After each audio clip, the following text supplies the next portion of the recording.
एक गांव में देव शर्मा नामक ब्राह्मण अपनी पत्नी के साथ रहता था। उसके घर के आंगन में एक नेवली भी रहा करती थी। देव शर्मा की पत्नी गर्भवती थी। जिस दिन उसने पुत्र को जन्म दिया उस दिन नेवली ने भी एक नेवले को जन्म दिया। नेवले को जन्म देने के उपरांत नेवली चल बसी। ब्राह्मण की पत्नी स्वभाव से दयालु थी। नवजात नेवले के प्रति उसके हृदय में प्रेमभाव उमड़ पड़ा और वह अपने पुत्र के समान ही उसका भी पालन पोषण करने लगी। नेवला भी ब्राह्मण के परिवार से अच्छी तरह घुल मिल गया। वह सदा उनके पुत्र के साथ खेला करता। दोनों में अच्छी मित्रता हो गई थी। ब्राह्मण और उसकी पत्नी को नेवले और अपने पुत्र की मित्रता में कोई आपत्ति नहीं थी। दोनों का प्रेम देख वे प्रसन्न थे। किंतु ब्राह्मणी का हृदय यदाकदा चिंतित हो उठता और वह सोच बैठती कि पशु बुद्धि के कारण कभी नेवले ने उसके पुत्र का कुछ अनिष्ट कर दिया तो। यह शंका धीरे धीरे उसके मन में घर करते गई। उधर ब्राह्मण का विश्वास था कि पशुओं में भी प्रेमभाव की समझ होती है और नेवला अभी उसके पुत्र को अनिष्ट नहीं पहुंचाएगा।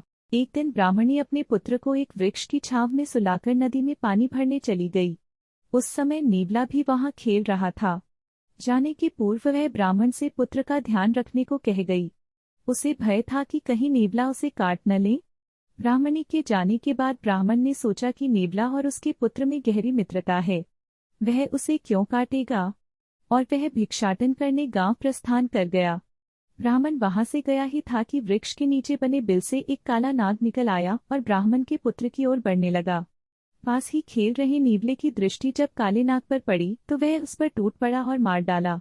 काले नाग को मारने के उपरांत वह घर से बाहर निकला तो पानी भरकर वापस आती ब्राह्मणी की दृष्टि उस पर पड़ी।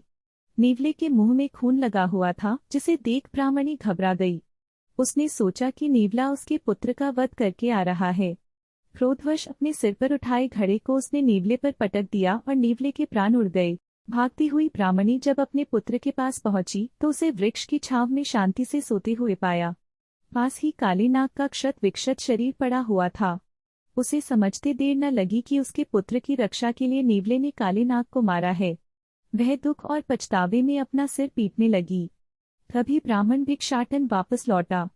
ब्राह्मणी ने उसे नेवले के बारे में पूरी बात बताकर कोसने लगी कि यदि मेरी बात मानकर तुम पुत्र के साथ रहते और लोभवश भिक्षाटन को नहीं जाते तो नेवले की जान नहीं जाती। नेवले के प्राण तुम्हारे लोभवश गए हैं। सीख। Moral of the story. बिना विचारे जो करे सो पाछे पछताए।